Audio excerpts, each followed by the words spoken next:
Morning. Hello. You're Dietrich? Yes, I am. Good. I'm Mr. Leff. Welcome Thank you. to your school. Thank Here you. you go. You're playing one of my favorite instruments. What are you going to play for me this morning? Gounod's Opera Maria. Are you ready? As ready as I will be. Okay.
How do you think you did?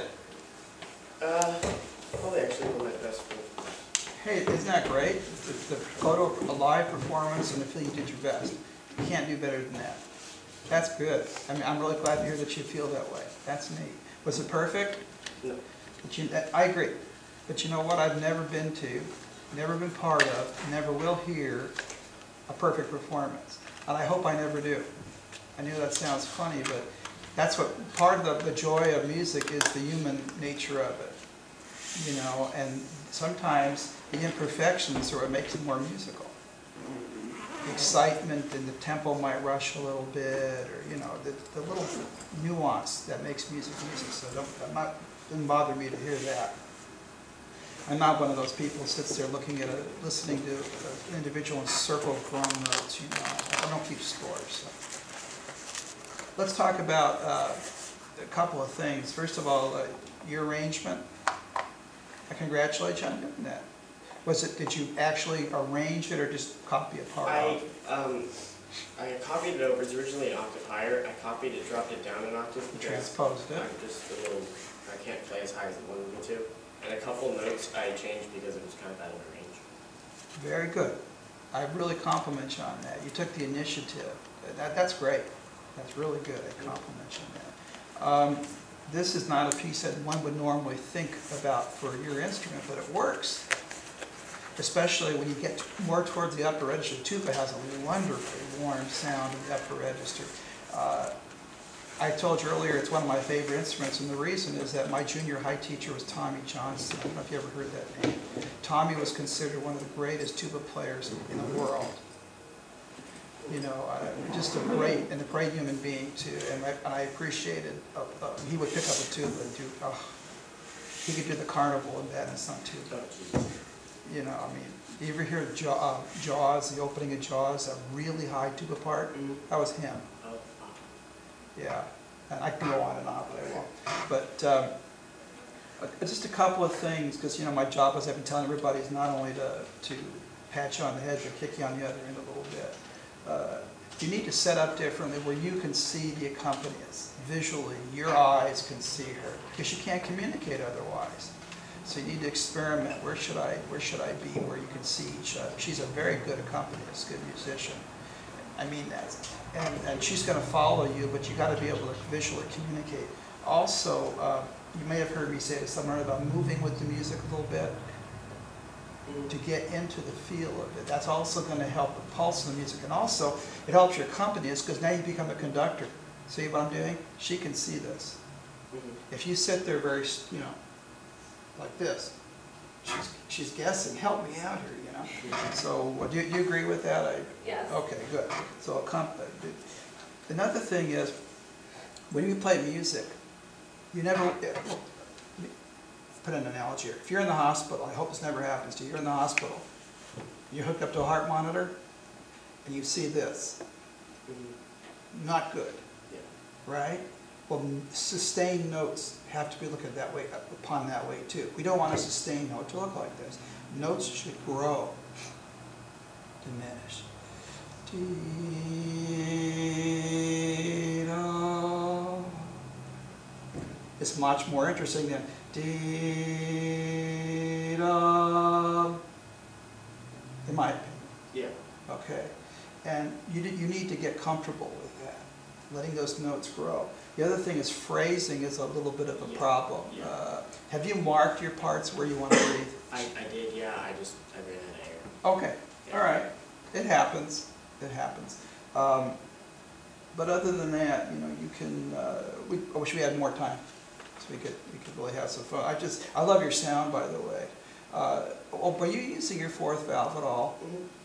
Okay. Do you have the slide pulled out a little bit? Yep. Okay. Cool. Yeah. Okay. A lot of tuba players don't know Yeah, you're supposed I to pull adjust that it while I out. play too, because the B and the C I use as Excellent. Yeah, you gotta keep. It's a plumber's nightmare. Let's face it, right? But you gotta keep. Okay, good. Well, your intonation generally was pretty good. You know, a lot of times young players don't realize when you play with a piano, the piano's not going to adjust to them. You know, she's not going to pick up the tools and start turning the cranks. You know, you have to do it. I've played performances where the piano was left out in the sun all day. Yeah, exactly. You know, you just got to do it because you'll be blamed. You'll be blamed. I guess I wish we had a part time, but I really enjoyed what you did, and I appreciate. What grade are you in? I'm junior. Good. You're just boy. This guy must be a pleasure to have in band, teacher. It's not listening. Uh-oh, it's an embarrassing moment. You know, he must be a pleasure to have in your band. Yeah. Yes. Did I open up? He has grown. No, he has grown significantly. As a player, Well, it doesn't hurt to be tall when you're a tuba player, so he's growing. No, I'm only kidding. he's a very hard worker. Yeah, well, that's great. Thank you so much for doing this. Thank you.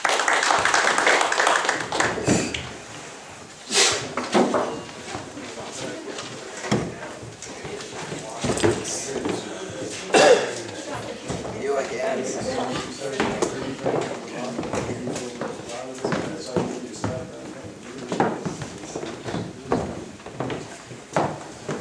You proud of your boy?